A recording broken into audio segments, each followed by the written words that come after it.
The following images may be disturbing. Viewer discretion is advised. April 15th, 2013, the day of the Boston Marathon bombings. 2 homemade pressure cooker bombs detonated in 12 seconds, 210 yards apart, at 2:49 p.m. A 23-year-old, a 29-year-old woman, and an 8-year-old boy lost their lives, resulting from the bombings. More than 260 other people were wounded, and 16 people lost their legs, the youngest amputee being a 7-year-old. The city of Boston was broken. Its people were as well. But quickly, they recovered, and they became stronger. Boston strong. With the heroic actions and the brave rehabilitation of the bombing survivors, the community of Boston became stronger. Bostonians were quick to paint a portrait of the rough, bold, no-nonsense town. However, Bostonians were not the only ones who came together stronger. The American people, us, became stronger as well. How we, Americans, became stronger from the tragedies that are presented to us is what truly defines us as American. 12 years after the events of 9/11, can you name me 2 of the hijackers that flew those planes into those buildings? And he couldn't do that. He could name me one, Muhammad Atta, which a lot of us can name, but he couldn't name me anybody else. And I said, that's exactly right. I said, you know why? Because nobody cares about them. They committed an atrocity against humankind, but the stories that resonate from 9/11 are the stories of heroism and the stories of survival. The Boston Strong response the city of Boston had in response to the bombings represents how Americans become stronger from the tragedies they face. The acts of recovery from Bostonians and marathon survivors, both physically and mentally, kept Boston together.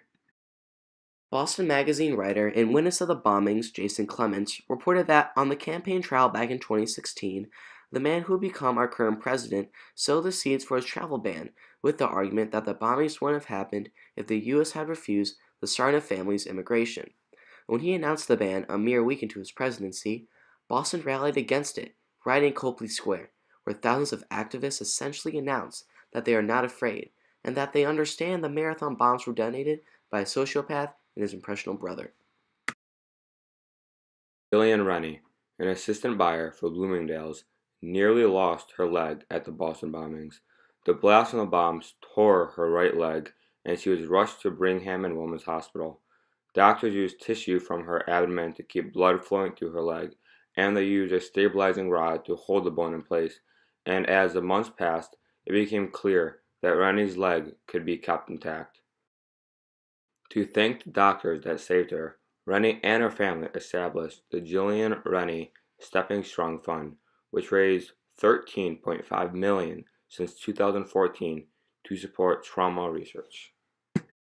The people of Boston coming together in resolve the bombings not only represents how Americans become stronger from the tragedies they face, but also how Americans become unified. We interviewed Bostonian James Swanson and discussed with him about the Boston bombings and the idea of Boston Strong. In the interview, James uses the example of Major League Baseball teams coming together to support Boston, which further exemplifies how Americans become unified as a result from tragedy. How do you believe the term Boston Strong defines Bostonians like you?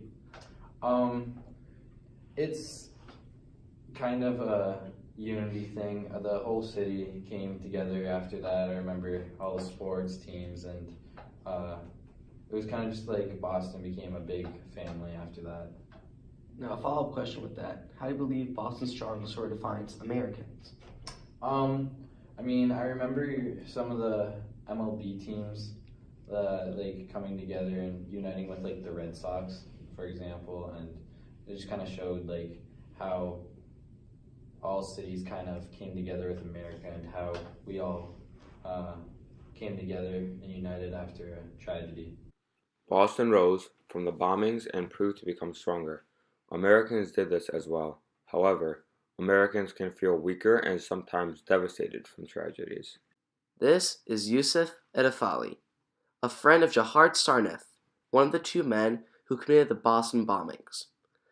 Yusuf was shocked, devastated, and heartbroken to see someone that he was so close with suddenly commit an act of terrorism, and he didn't know why.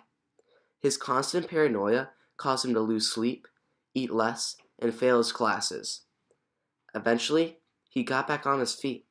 He began to read books on psychology, nutrition, exercise, and practice Islam daily. Yusuf's recovery shows that no matter how challenging or horrible the circumstance may be, there's always hope to fight back, to prevail. That's what Boston did. They fought and they recovered, and as a result, they became stronger, physically and mentally. And as Boston became stronger, Americans came together and became stronger as well. The Boston Marathon is an amazing American tradition, and the bombings that occurred on April 15th, 2013 did not get in its way. The people of Boston were tough and came together to overcome the odds and help those who have been hurt get back on their feet. This attitude that we, the American people, have is a very special one that makes our country stand out.